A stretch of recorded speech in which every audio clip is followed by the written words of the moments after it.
Magandang araw sa inyong lahat. Welcome po sa ating podcast kung saan pinipilit nating himbayin ang malalalim na katotohanan ng Bible sa paraang madaling maintindihan. Welcome sa Simplehan Lang Natin. Ito po ang inyong kaibigan at lingkod, si Dr. James Paet. Ngayon, may tatalakayin tayong topic na medyo mabigat pakinggan pero napakahalaga para sa peace of mind ng bawat Kristiyano. Ang title ng ating discussion today, No Assurance, No Life. Sa episode na to, sasagutin natin ang dalawang mahalagang bagay. Una, ano ba ang pinagkaiba ng simpleng confidence sa biblical assurance? Pangalawa, ano ang relasyon ng offer ni Jesus sa eternal life sa assurance natin base sa John chapter 11 verses 25 to 27. Handa na ba kayo? Tara, simplehan lang natin. Mga kapatid, diretsuhin ko na kayo. Kung hindi ka pa nagiging sigurado, as in assured sa iyong eternal destiny o kung saan ka pupunta pagkatapos ng buhay na ito, ibig sabihin, hindi ka pa born again. Ba't ko nasabi yan? Kasi ang assurance ay belief. Magkasing kahulugan yan. Sa English, ang words na assure at believe ay synonyms. Kapag assured ka na totoo ang isang bagay, ibig sabihin, naniniwala ka rito.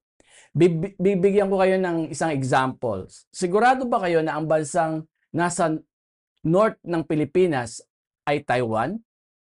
Oo, di ba? Matter of belief yan, based on facts. Hindi yan nakabase sa kung mabait kang tao or kung masipag ka. Naniniwala ka lang sa fact na yon. Ganon din sa eternal life. Ang assurance ng everlasting life ay ang pagiging kumbinsido o paniniwala na mayroong kang buhay na walang hanggan dahil sa pangako ng Diyos. Ngayon, lilinawin natin ang isang common misconception. Sa Christianity, madalas nagagamit ang word na assurance sa maling paraan. Akala ng iba, ang assurance ay yung confidence o pakiramdam sana, hopefully, makapasok tayo sa kingdom ni Christ. Pero sa Bible, mali yun. Ang biblical assurance ay hindi sana. Ito ay certainty. Ito ay kasiguraduhan na meron kang everlasting life na hindi mawawala. Saan galing kasiguraduhan na yon? Hindi sa feelings mo, hindi sa good works mo. Ito ay nakabase solely sa pangako ni Jesus. Imposible sabihin mong naniniwala ka sa pangako ng Diyos pero hindi ka sigurado kung totoo ito sa buhay mo. Kasi ang assurance is of the essence of saving faith. Kapag naniwala ka sa pangako, automatic na sigurado ka. Tingnan natin ang sinabi ni Jesus sa John chapter 11 verses 25 to 27. Kausap niya rito si Martha. Sabi ni Jesus, I am the resurrection and the life. May dalawang parte ito. Una, I am the resurrection. Bakit nasabi ni Jesus? Kasi itong sabi niya, He who believes in me, though he may die, yet he shall live. Ang tinutukoy niya dito ay physical death. Kahit mamatay tayo physically, bubuhayin niya tayo muli. And that's resurrection.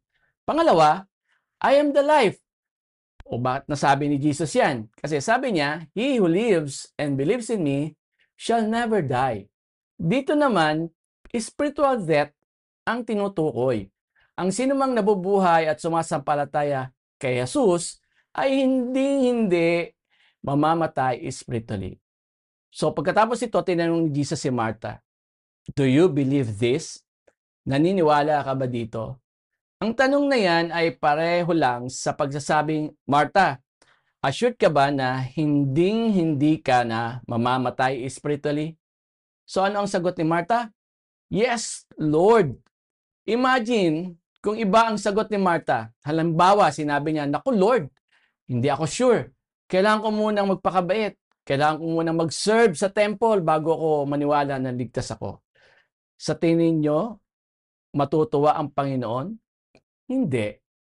Kasi iinsultuhin nun ang pangako ni Jesus. Ang assurance ay pagtanggap na sinabi ni Jesus na totoo ito. Period. Kaya mga kapatid, huwag nating hanapin ang assurance sa ating feelings o sa ating good works. Alam naman natin, ang feelings, pabago-bago yan. Minsan masaya, Minsan malungkot.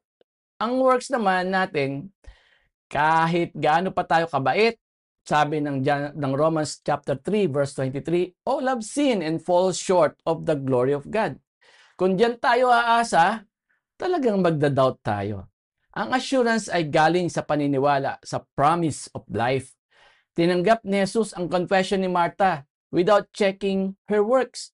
Sapat na yung naniwala siya, si Martha, sa sinabi ni Christ. So, simplihan lang natin ang conclusion. Kung ang isang tao ay never pa naging sigurado sa kanyang eternal destiny, malaki ang posibilidad na hindi siya born again. Bakit? Kasi hindi pa niya pinaniniwalaan yung pangako ni Jesus na everlasting life. Ang pangako ay buhay na hindi nawawala. Pero linawin ko lang, pwede bang ang isang tao ay naniwala noon at saved na, pero ngayon ay nag-uulyanin ang faith o nawawalan ng assurance? Pwede yon. Safe pa rin siya, pero nawala ang kanyang assurance dahil tumingin siya sa sarili imbes na kay Kristo. Pero kung never, as in kahit kailan ay hindi ka naging sigurado, balikan mo ang pangako. Sabi ni Jesus, he who lives and believes in me shall never die. Naniniwala ka ba dito? Kung oo, then you have assurance and you have life. Hanggang sa muli, ito po si Dr. James Paet, nagpapaalala sa salita ng Diyos na may kasiguruhan tayo. Kung nagustuhan niyo po ang episode na to, please like and share. Maraming salamat. God bless you all.